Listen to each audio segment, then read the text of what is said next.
We are in week 2 of the qualifiers for Major 3 of Optic Texas tournament for the CDL, and we've got 3 matches to look at today, starting off with the Atlanta Faze versus London Royal Ravens. Looking at the CDL standings first, we got Atlanta Faze at number 1 at 165 points, leading the CDL with a 14-7 map win to map loss with a 66%. And London Royal Ravens is at the exact opposite of this team with 30 CDL points, only winning 3 and losing 10 for a grand total of 23%. Not very good. So we got 2 polar opposites playing. Does the Ravens have a chance? Let's look at the stats for that. Atlanta Faze have been hot all year long, especially in the S&D. One of the best S&D teams we might ever see in the Call of Duty League, with a 23 win with only 8 losses. Their control is a little above average, with their hardpoint at only 17-9, and Embassy and Mercado being their 2 best in that, which is important to know because the London Royal Ravens are 11-11, with their search and destroy and control both being a little more lackluster. The important thing to know here is FaZe have vetoed Hydro 10 times. That is the only map that this team will veto. The vetoes will be very important in this match, as the Ravens' actually most vetoed map is Embassy. So we can expect the Ravens to try to pull out a Fortress, which is their best with a 3-1 record, while the Faze are only 1-4 on it. The key for the Ravens in this game is they're going to have to pull out 2 hardpoints. And then somehow, I think their best bet is actually S&D, because their control is a 3-10. They've only won 3 times on control. You can bet your bottom dollar the Atlanta Faze are going to veto Hotel, which they've done 5 times already in their past. So I think control will be chalked for the Ravens. They're going to have to pull out 2 hard points and then somehow pull out the Game 5 S&D for this map to go. I do, however, expect this to be a 3-0 victory for Atlanta Faze. Next up, we've got Optic Texas versus Toronto Ultra. Now, this should be a great match. As look at the standings, Toronto is in 3rd place with 13-7 map win to map loss percentage with a 65% percentage, while Optic is just 30 points behind with a 58%, 10-7. These 2 teams stack up very well. Looking at the stats for Toronto Ultra, they are very evenly keeled across all game points, with hardpoint probably being their best with 20-15 win to loss. Nothing is weak. And if we look to Optic, the exact same situation, probably the little best at hardpoint.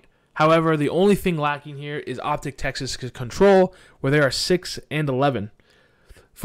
In order for this game to go Optic Texas's way, we're going to have to see them pull out a second win in the second game mode, because I do not expect them to win their control.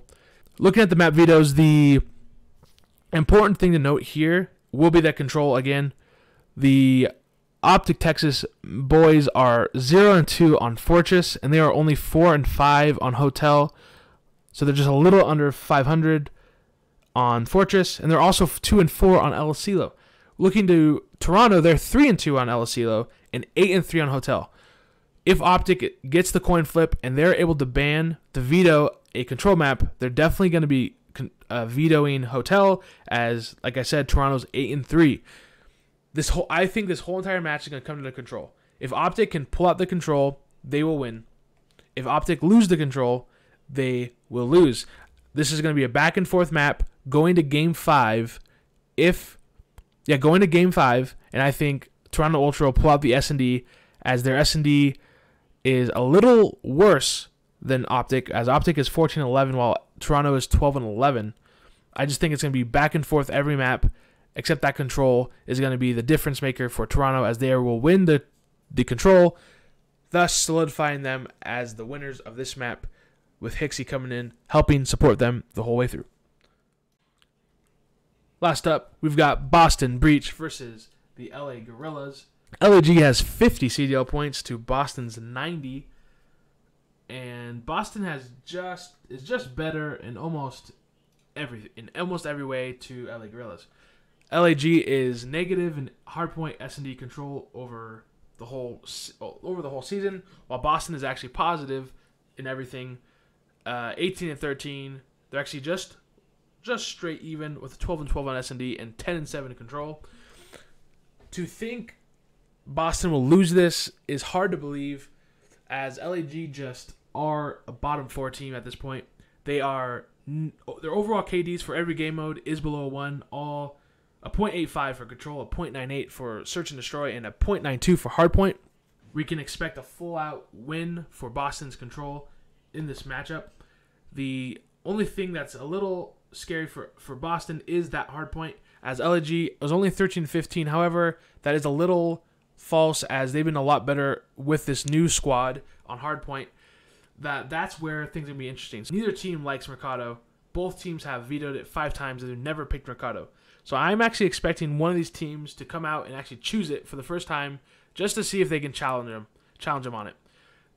I don't expect it to be Boston, as they've never won on it, but expect LAG to actually have their first time picking Mercado in hardpoint and pulling out the win there. Overall, Boston is just a better squad with a 55.6% win percentage to LAG's 43.9%.